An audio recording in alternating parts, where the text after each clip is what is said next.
Some twins are born into love and luxury, but others are born into hell. Their mother became addicted to crack cocaine and was no longer able to care for them.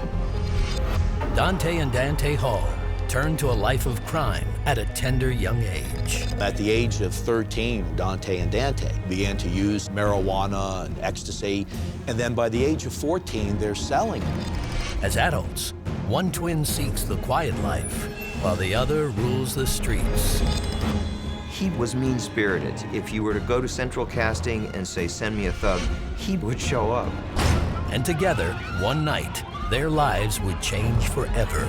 He screamed out, "You think I'm playing?" And he started shooting. The twins that I saw are evil twins, very evil twins.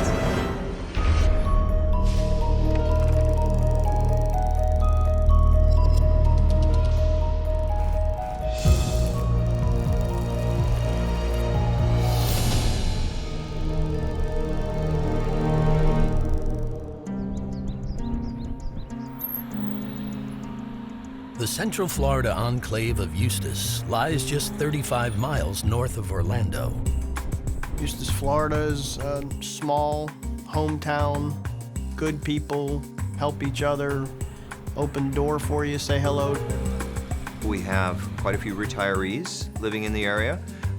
It's a nice place to live in the winter. But there's also a rougher side of Eustis, known to some as the Valley.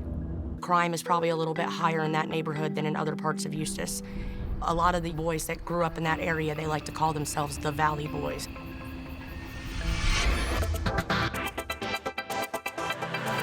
One late night in September of 2006, some of the Valley Boys decide to throw a small house party, with strippers as the entertainment. It's a night for boys to be boys, but a pair of identical twins is about to turn this gathering into a massacre. On September 8th, 2006, Willie Shelton was setting up a bachelor party for one of his homeboys. Keyshawn Evans and the Valley Boys were attending this party. There was probably about 12, maybe 13 of these guys there. Tonight, these men are ready to cut loose and have some fun. Somewhere between 12:30, 1 o'clock, the three strippers arrive at the house, so everybody was kind of excited about getting this thing started. After changing, the three young women emerge, and the party reaches a fever pitch. But then, the unthinkable happens.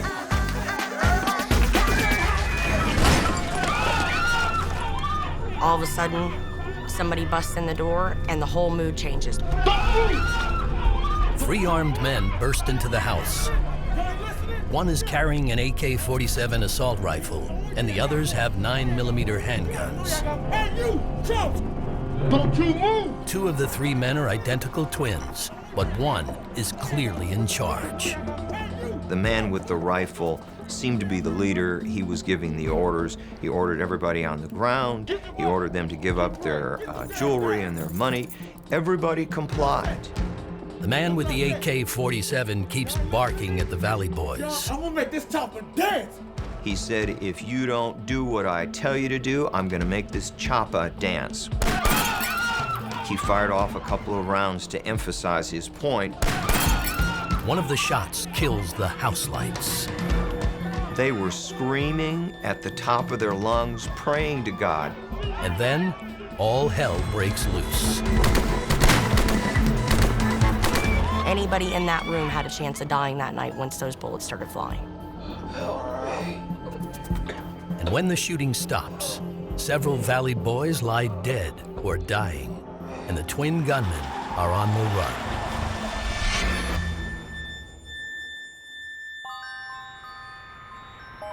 Identical twins Donte and Dante Hall were born into a world of hardship and addiction. August 1st, 1984, the twins were born over in Orlando Regional Medical Center. They were born premature. Mom was a pretty notable substance abuser and even smoked crack during the pregnancy. A single mother with 5 children, Miss Hall struggled to care for her newborn twin sons. They were coming into a poverty-stricken environment, a mom who was just not very well equipped to deal with the boys. By the time they reached 10 months, the young twins were sent to live with their relatives. They did bounce from household to household in their early years, and they never really had a sense of stability in their lives as young children. What they learn is they can't trust their environment and the caregivers in that environment. As twins, they raise each other. They look out after each other. They watch each other's back. When they entered grade school, the teachers discovered the Hall brothers shared identical problems. They were both educable, mentally handicapped, low, moderate IQ, reading problems, arithmetic problems. It was pretty clear to the school officials that they were in need of special services. Though identical in appearance, the Hall twins' behavior began to diverge once they entered the classroom. Donte was more of the hot-headed of the 2 twins. He was the one that would start a fight, or he would get angry much easier than Dante. Dante tended to be the laid-back, cool one. Although Dante was slightly younger, he was more of the person who kind of led the show. So with Dante, more of the leader means that Dante is more of the follower. By age 6, the twins returned to live with their mother. But life at home went from bad to worse. There were a lot of boyfriends that were in and out of the house while the boys were growing up. There were some instances of abuse that the boys saw. Their mom suffered at the hands of some of these boyfriends, slapping her around, pushing her down. They were fairly helpless to help mom. I will kill you! By the age of 13, Donte and Dante quickly lost interest in the classroom. They retreated to the one thing that offered them comfort. In their teenage years, Donte and Dante began using drugs. They were using marijuana on a daily basis. It eventually led into using ecstasy quite often. These teenage twins were seduced by the quick cash that could be made in minutes on the street. When you're on the streets and you're seeing people wheeling and dealing drugs and the drive-by transactions, people wearing fancier clothes than you, I think the boys pretty much both determined that that was going to be their career path, and they both started dealing drugs at an early age. Donte and Dante were soon dealing crack cocaine in a tough Orlando neighborhood known as the Paramore District.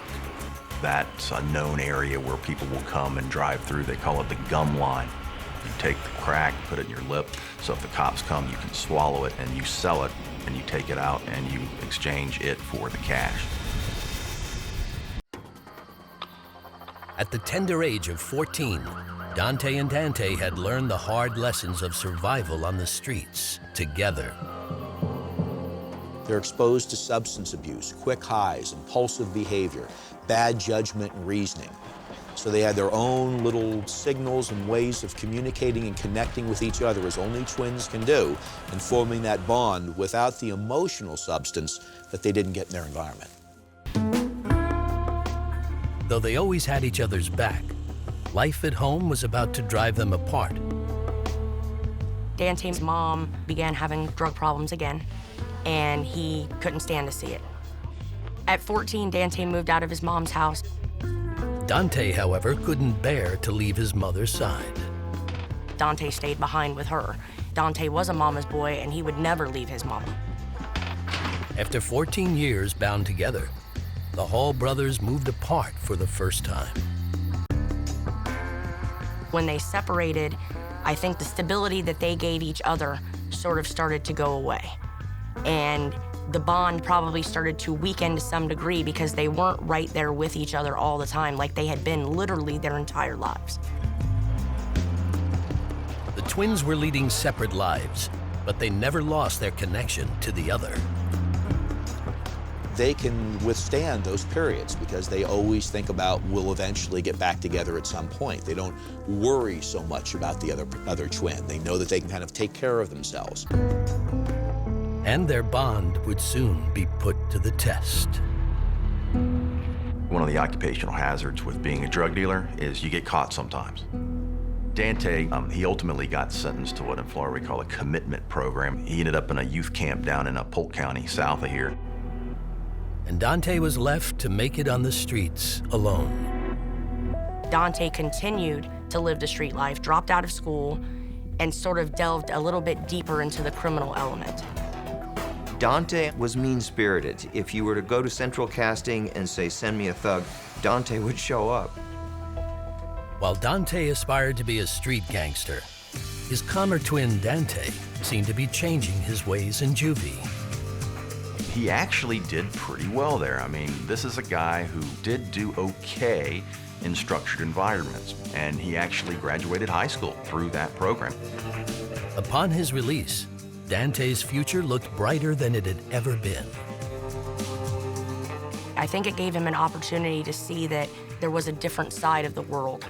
There was an opportunity to separate himself from that criminal element and sort of see the world through different eyes.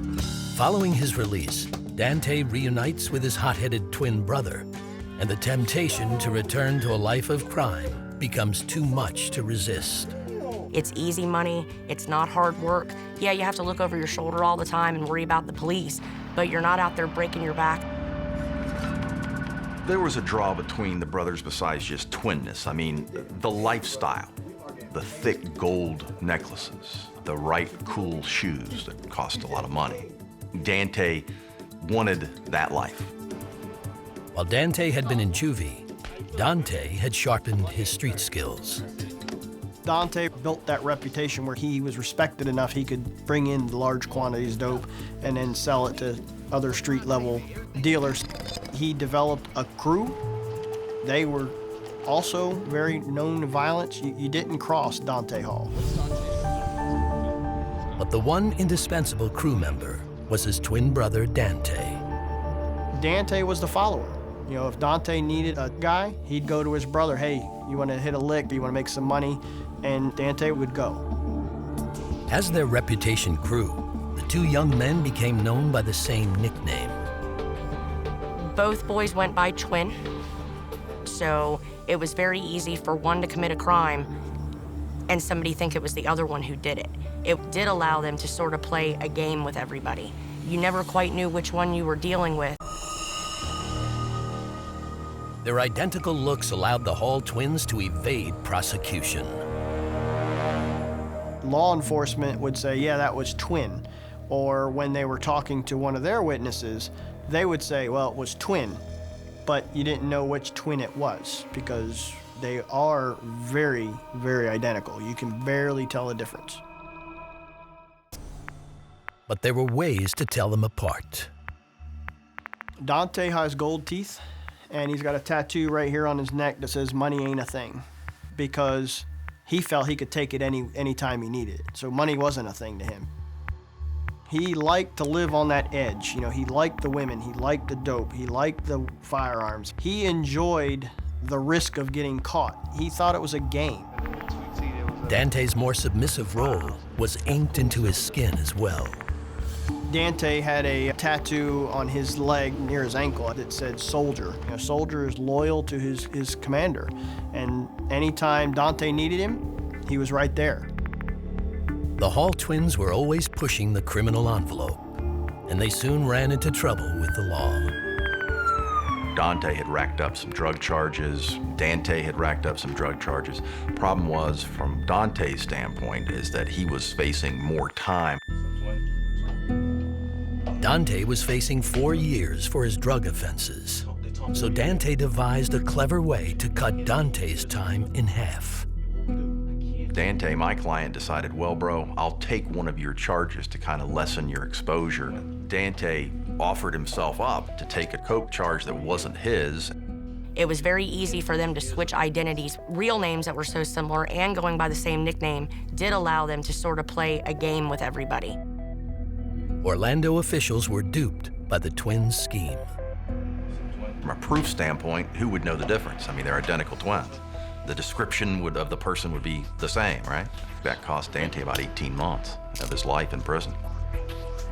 Thanks to his twin, Dante received a lesser sentence of 13 months. We know that Dante, it was important for him not to let his brother down and to be there, to have his back. I don't know very many people that would take a prison sentence for anybody. Not their mother, their brother, their husband, their wife. And Dante did it without even thinking twice. But Dante's blind devotion would one day cost him everything. After 18 months in prison, Dante Hall is finally released. And just like before, he takes his place at his twin brother's side. One of the first things he did was, seek out his brother. He's always going to kind of go back to his more dominant brother for guidance or support. But for the first time in his young life, Dante finds true love from someone else. Dante met a young woman, and they wound up actually having a child together as well. He moved in with the woman, and they raised their child together. It's a welcome change from life on the streets. Who's daddy's little girl? I think Dante really wanted somebody to love him. He yearned for that. And once he finally got the opportunity to get it, he grabbed it and he held on to it. As Dante settles into the stable rhythms of family life, younger brother Dante spends his nights prowling the strip clubs. And it's there that he meets an 18-year-old dancer named Angel Glenn. Even drug dealers have a romantic side. I believe Angel was attracted to Dante because of this dangerous side to his lifestyle and his personality. He had the money, he had the street cred. People looked up to him, they respected him, and they were scared of him. And to be that woman by that person's side, if you're dating the king, it makes you the queen. Dante and Angel want to live like royalty, and they will soon hatch a plan to make certain that happens.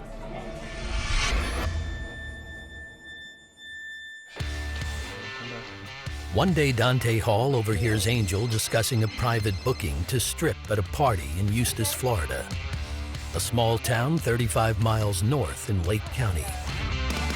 Dante could hear both halves of the conversation, and Angel was discussing who was going to be at the party, how many people were going to be at the party, etc.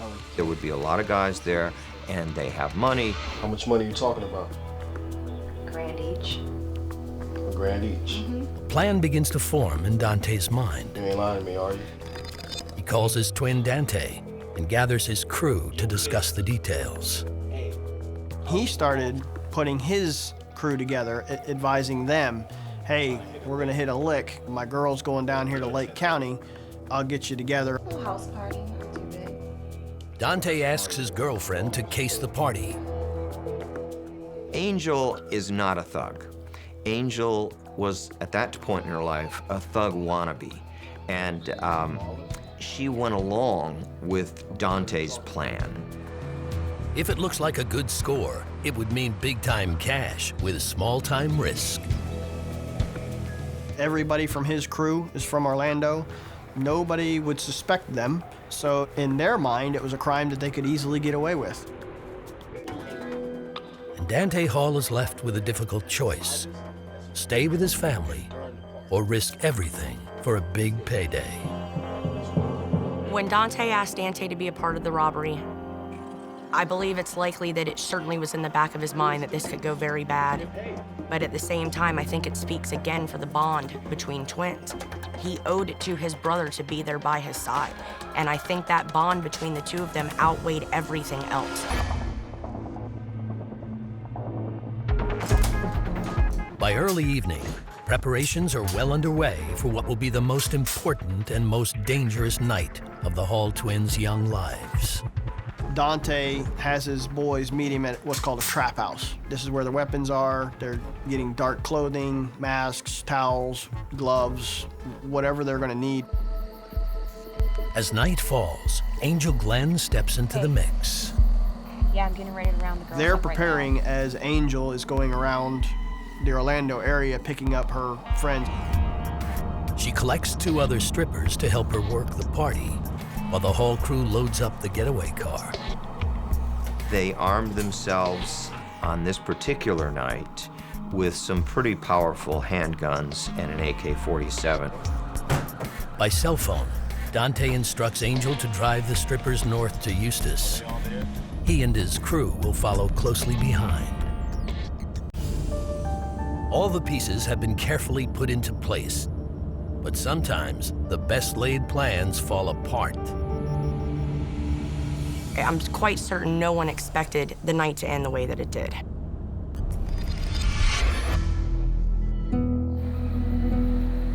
After a short drive up from Orlando, Angel and the two other strippers arrive at the Eustis house party. The trailing Hall crew parks about a block away. Angel and the strippers enter the house to cheers from the Valley Boys. They were escorted in. Everybody was kind of excited about getting this thing started. Father of 10, Keeson Evans, shows the girls around the house. Keeson Evans says they're going to make a lot of money tonight. We got alcohol, whatever you guys want. Come on in, let me show you. 27-year-old Josh Daniel has been waiting hours for this party to get started. He's excited to see the girls have finally arrived. The alcohol was flowing, drinks were mixed for the girls, and the party started to get going. Social worker and avid churchgoer Bernard Blunt accepted a last-minute invitation to join the Valley Party. He worked with children in the school systems. He was always encouraging youngsters, young kids, anyone to get an education. It wasn't a party that he was hosting or that much involved in. He was really just stopping by. The reason he was at the party is he wanted a release. He just was there to hang out with the guys. As the drinks flow, Angel carefully scans the crowd. She was in constant communication with Dante on the outside by cell phone, and Dante was asking her, where are these guys? Gonna be lots of bling, lots of cash. How many people are in there? Do they have guns? Is there a lot of money? It's gonna be a good score. And Angel is certain Dante will like what she sees. Okay. All right, gotta go. Bye. These gentlemen appeared to be well off. A number of them wore gold jewelry prominently displayed, bling. The three girls are shown to a room in the back of the house where they can slip into sexier clothes. The girls went back in the back, they were getting dressed. Angel again called Dante to let him know who was there, how many people, what they were gonna have to worry about. As the girls apply their last bits of makeup, Dante gives Angel the final instructions. A lot of money. He instructs her, try to get all the guys in one room and distract them.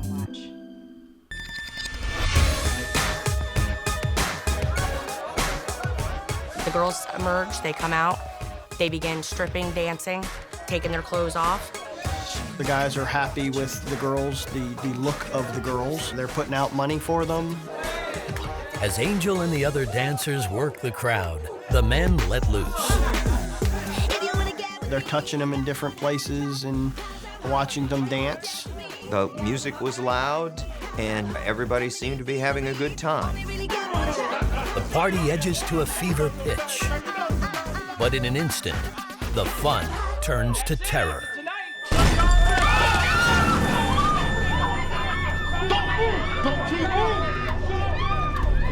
About 2:30 in the morning, three young men marched through the door armed with firearms and wearing masks. The first man in the door was carrying an AK-47 assault rifle.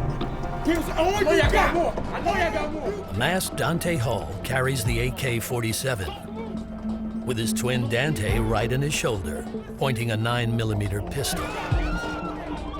They're all ordering them on the ground, give me your money, take off all your jewelry. Who lives and who dies will be decided by one man, Dante Hall. I'm gonna make this chopper dance. He said, if you don't do what I tell you to do, I'm gonna make this chopper dance, which is what he called his AK-47 assault rifle. He fired off a couple of rounds to emphasize his point. Everybody realized these guys weren't joking. As the partygoers scream and grovel on the floor, they hand over the money and what jewelry they have. You ain't listening? Unfortunately, there was not the amount of money and jewelry that the gentlemen were expecting to receive. The robbers were expecting these people to be high rollers, and it turns out they really weren't. Dante begins to get angry, very angry. He's certain the Valley Boys are hiding more cash, and he starts shouting.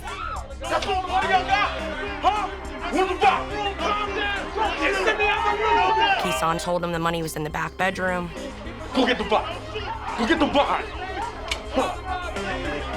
Dante orders his brother to investigate Keeson Evans' claim.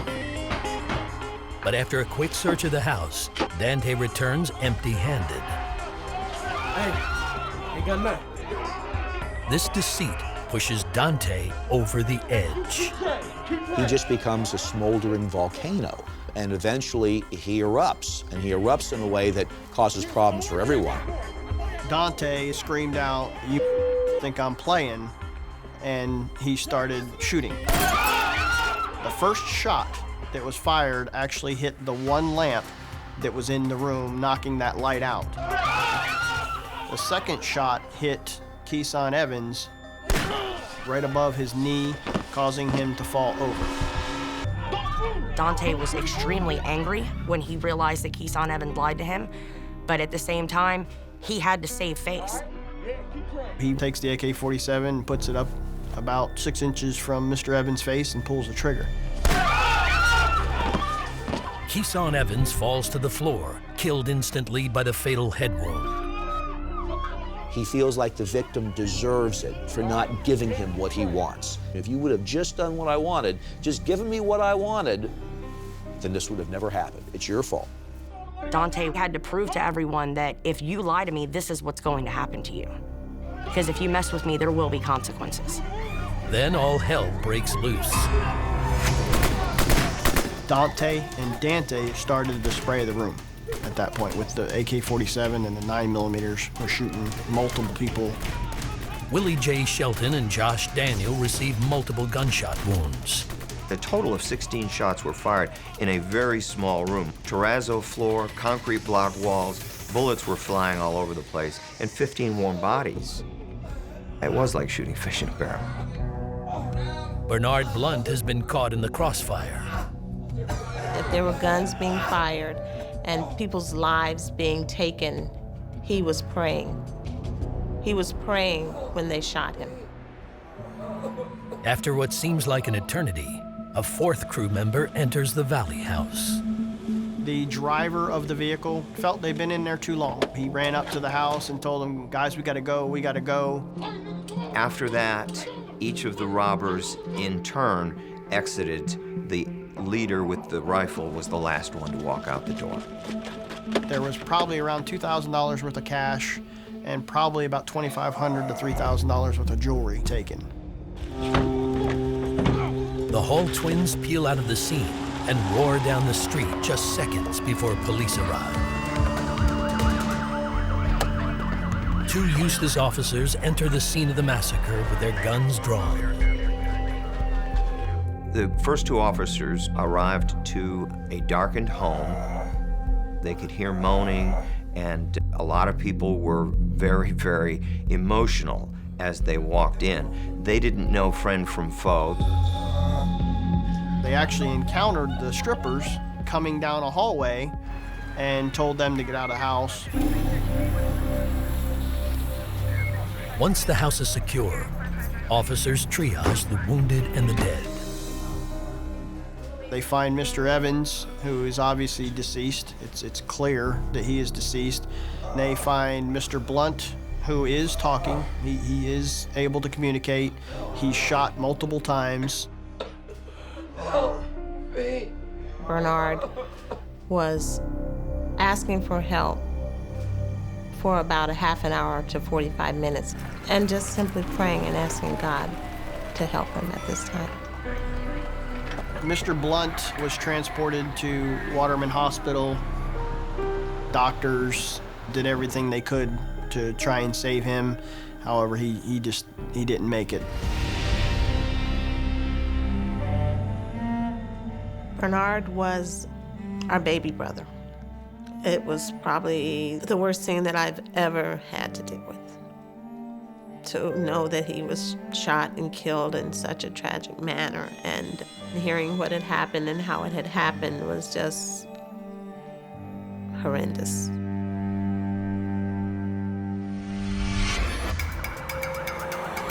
A massive manhunt gets underway as investigators begin questioning neighbors about the shooting.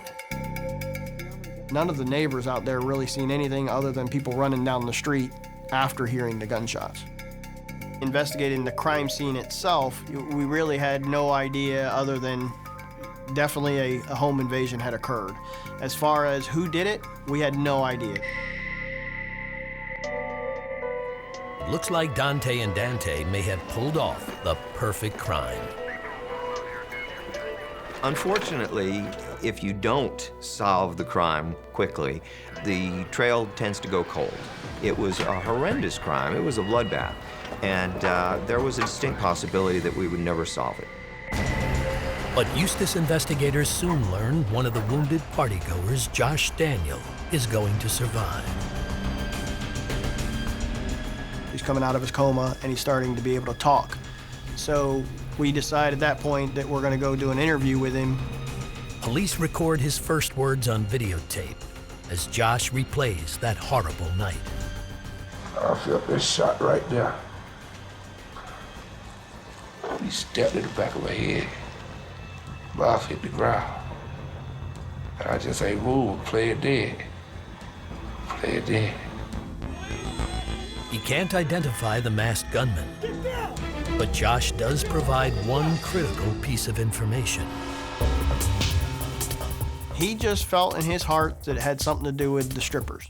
He was constantly talking about the strippers. The one girl, she was more the shot caller. She was awesome with the other girls. Shortly afterwards, Eustis investigators get a name, Angel. Lots of bling, lots of cash. We went to Orlando, went to a couple of the known strip clubs. A lot of these clubs are not law enforcement friendly, so they're not wanting to help us too much. But their luck is about to change. Our first big break was on the evening of Monday, September the 11th, when a young girl, 17 years old, had the courage to drive from her home in Orlando up to the little town of Eustis. The girl admits to being one of the 3 strippers who escaped the Valley party.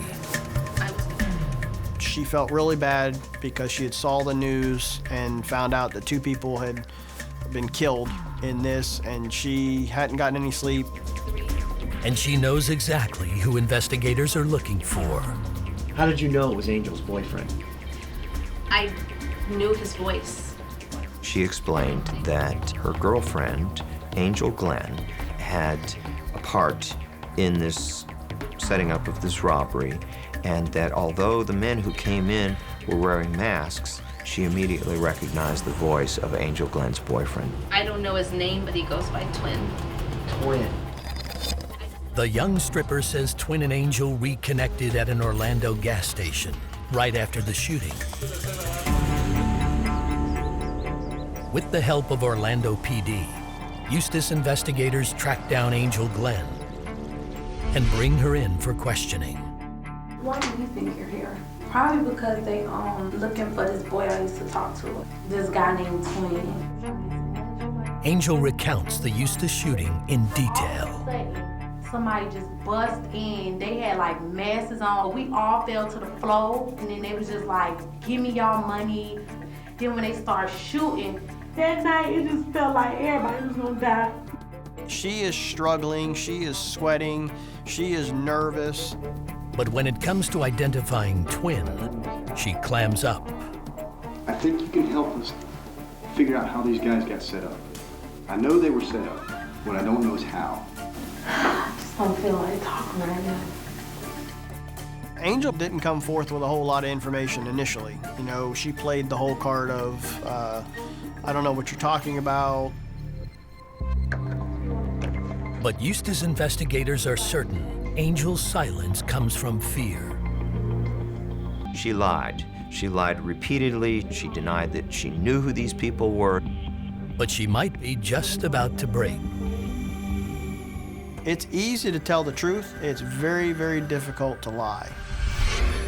Angel Glenn is charged with murder in connection with the Eustace killings. Facing hard time in prison, Angel decides to sing.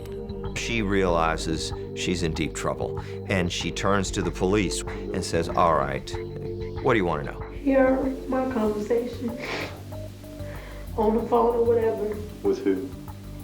With Jay. And she proceeded to explain to us who the people were behind the masks. She explained that Dante, she recognized his voice. When he came in there, I'm not gonna lie, we just knew from like the sound of his voice that was him.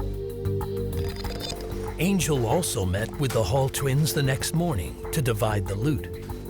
Heavy watches, gold watches, a few rings.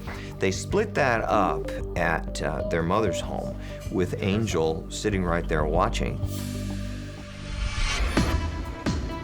10 days after the massacre, Dante Hall is placed under arrest. Even though Angel has cracked, Dante may have a method to get away with murder. His twin brother, Dante. Here, there's almost an unspoken trust. Dante isn't going to give me up. While being interrogated, Dante plays dumb. I don't even know what y'all here for. Well, we explained that we're here for something that happened in Eustis about 10 days I ago. ain't never been to Eustace. I don't know nothing about Eustace. He was Mr. Innocent, Mr. Golden Child. He did nothing. He didn't know why we were down there talking to him. We got the wrong guy. Nothing.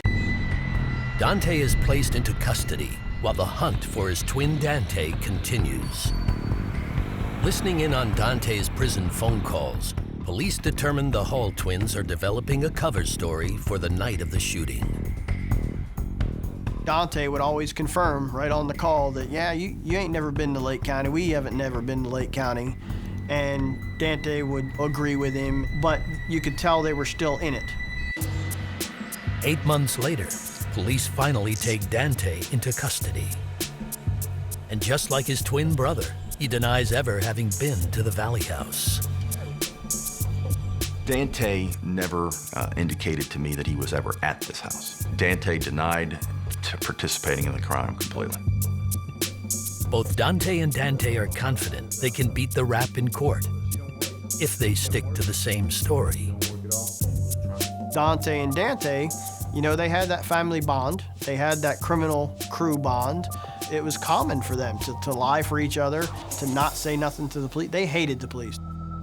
By them not giving information, they're really not only saying, I'm not going to cooperate with the police, I know my brother isn't going to cooperate and give me up either.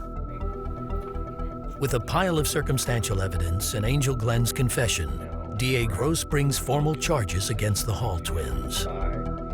2 counts of first-degree murder, 2 counts of attempted felony murder for the shooting of the 2 guys who survived, armed robbery with a firearm, and armed burglary with a firearm. And though she agrees to assist the prosecution, Angel Glenn is also charged. Even though Angel wasn't armed with a gun, because she assisted these guys in the robbery, she, in the eyes of the law, was equally guilty of all of these crimes. If they are found guilty, Donte and Dante will be the first set of identical twins put on death row. Ever. Facing a lethal injection, Dante decides he won't take the rap for his brother. His self-preservation takes over.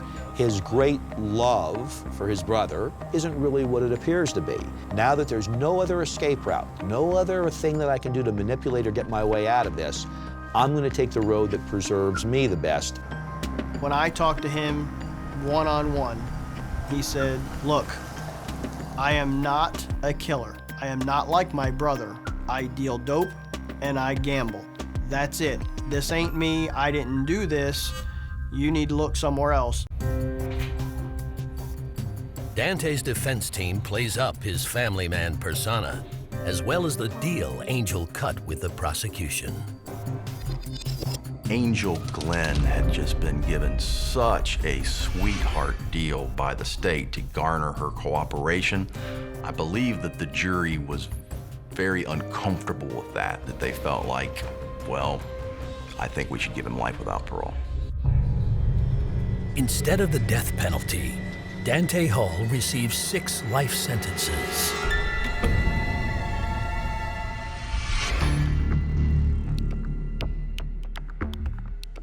With the physical evidence, combined with Angel Glenn's damning testimony, Dante Hall is found guilty of murder. He's sentenced to Florida's death row to await execution. Dante had no reaction once he heard this. He just stood there, didn't cry, didn't say anything, nothing. If you look in Dante Hall's eyes, there's nothing there. It is like looking at a TV that's off. It's just a deep, dark, black hole. Given her cooperation with the prosecution, Angel Glenn believes she'll be given a slap on the wrist. But she is sorely mistaken. I think she expected to go home, perhaps on probation. Unfortunately for her, the judge recognized the gravity of her involvement. She had to pay, and so she was sentenced to 10 years, and she was devastated. You could see, totally shocked. Dante Hall will likely be executed in less than 10 years. But for the victims' families, the pain will never die. My brother, Bernard, will never be able to laugh with us, be with us, walk outside. He's gone, and there was no reason for it. Today, Dante Hall is currently serving in Florida's Franklin Correctional Facility. His punishment will last a lifetime. Dante did yearn for love and stability. And now, because he has chosen to help his brother, that's gone. He's never gonna lay in bed next to a woman who cares about him. He's never gonna be able to take his daughter to school. All of that's gone. Donte and Dante Hall wound up right where they started, in hell. The Hall twins are a product of a terrible environment, and maybe that's what has made them, but the twins are evil twins. I would consider them very evil twins.